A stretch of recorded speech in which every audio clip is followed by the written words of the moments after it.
हुशारांच्या भाषेत आमचं येडं गेल्यावर आम्ही आता तो इशारा मोर्चाला सुरुवात करू. त्या मोर्चाची सुरुवात चमन पासून होईल. शनी मंदिर, नूतन वसाहत आणि इथं त्या मोर्चाचा शेवट होईल. या मोर्चात येताना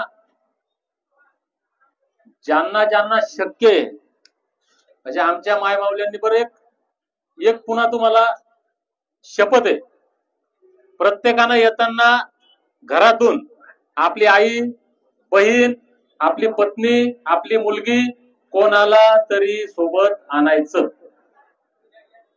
कोणीच नाही आणणार?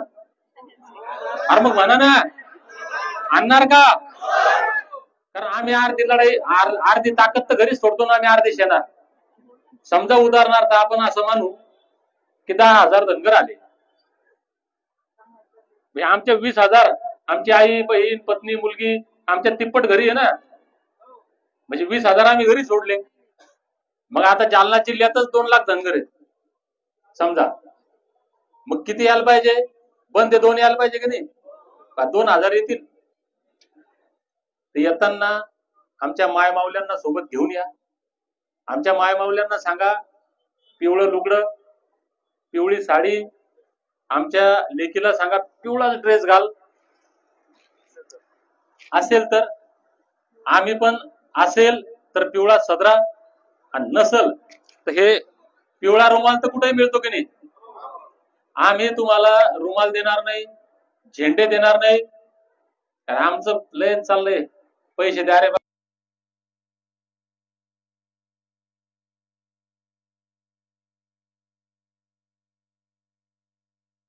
पैसे मागा.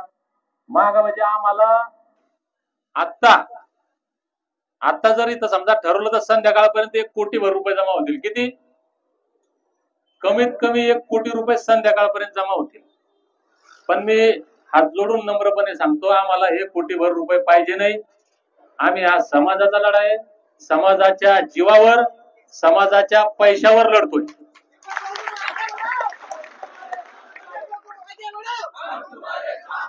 एखाद्या नेत्याकडून 10 लाख घ्यायचे, 20 लाख घ्यायचे, समाज त्याच्या दावणीला बांधायचा का?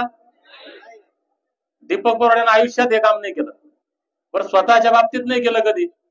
मी स्वतःला कधी गहाण ठेवलं नाही, स्वतःचा स्वाभिमान कधी विकला नाही, आणि मी समाज विकू का? त्याच्यामुळे आम्ही कोणाचा रुपया घेत नाही. समाजालाच मागायचं. पण समाज थोडा कमी आखडत्या हाताने देऊ राहिला, पण तुम्ही येऊ राहिले याच्यात आम्ही खुश आहे. त्याच्यामुळं आमच्याकडे पैसे नाही येत तितके मॅनेजमेंटचे. आता त्याला किती खर्च येतो काय होतो ते अजून वाढवून घेतला आपण ते. तर तुम्ही तुमच्याच पद्धतीने तुम्ही पिवळे रुमाल, झेंडे तुमचे घेऊन या. शांततेत यायचं आणि शांततेत घरी जायचंय. आपल्याला काहीच गोंधळ करायचा नाही. मेंढ्या आणता आल्या तर मेंढ्या आणा, पारंपरिक वेशभूषेत ज्याच्याकडे घोंगड्या असतील ते घोंगड्या घ्या, ज्याच्याकडे काठ्या असतील ते काठ्या घ्या. कोणाला मारायला नाही. डफावाले डफ घ्या, ज्याच्याकडे धनगरी ढोल असतील ते ढोल घ्या. एकदा जालना जिल्ह्यात खूप मोर्चे निघले, म्हणजे मी नोकरी सोडून आले एकदा ते त्यावेळेस मला तवाचे ते बनसोडे सर, वकील तारडे साहेब, ही मंडळी ते दिसली पहिल्यांदा. ते मोठा मोर्चा झालता. नाही धनगरांचा.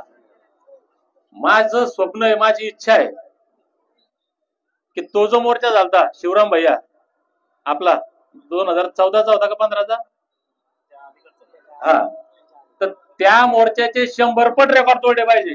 कृष्णा भैया तुटतील का नाही? हा, तर सगळ्यांनी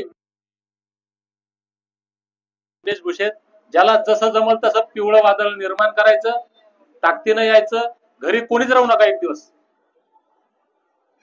आणि जर एखाद्याला तुमच्या गावामध्ये यायची इच्छा आहे, त्याच्याकडे पैसे नाही, तुमच्या गावात वर्गणी करा. तरी जर पैसे वर्गणी करून बी जमलं नाही तर आम्हाला सांगा, आम्ही तुम्हाला गाड्या पुरवतो. हा, आम्ही ठरवलंय. पहिल्या दिवशी माझी भगवानरावची चर्चा झाली, पैसा कसा उभा करायचा. भगवानराव तुम्हाला कोणाला किती लोकांना माहिती मला माहित नाही. हा माणूस मोठा उद्योगपती, याला 5 मिनिटं या माणसाला वेळ नसतो. मी ठीक आहे, मी वाहून गेले समाजाला 24 तास 12 महिने, या माणसाला वेळ नाही राहत आणि कोषाध्यक्ष या माणसाला करले आपण पैशाचा हिशोब कारभारी. मग फोन पेचे पैसे माझ्या अकाउंटला येतात आणि नगदी पैसे याच्याकडे जाते आणि दोघांनी ठरवलं होतं जेवढे कमी पडले तेवढे आपण टाकू. बरोबर आहे का या लोकांचे? सांगा बाबा, नाही उद्या बदल सांग. आता बांधून घेतलं एवढ्या लोकांत, पुन्हा दोघांचं इतक्या लोकांचा. त्याच्यामुळे काळजी करू नका. आम्ही दोघ जण, आमच्या सोबत कोणी आहे का आता? एक कमी पडले तर पैसे कमी पडले तर हा, तर गंमतचा भाग नाही, सिरियस सांगतोय. खरंच जर कोणी यायला इच्छुक असेल, तुमच्याकडून गाडीची व्यवस्थाच होत नसेल, तुम्हाला गाडी उपलब्ध करून देऊ, पण मोर्चात या. मग तुमच्या गाड्या कुठं पार्क करायच्या हे मी आत्ता सूचना देत नाही. तुम्हाला पोलीस बांधव जिथं उभा असेल आणि तो पोलीस बांधव जे सांगल, जिथं गाडी लावायची सांगल तिथं गाडी लावायची आणि पायी मोर्चात सहभागी व्हायचं. पटलं? आता काही बाकी राहिलं? मग येणार मोर्चात. धन्यवाद. जय मल्हार.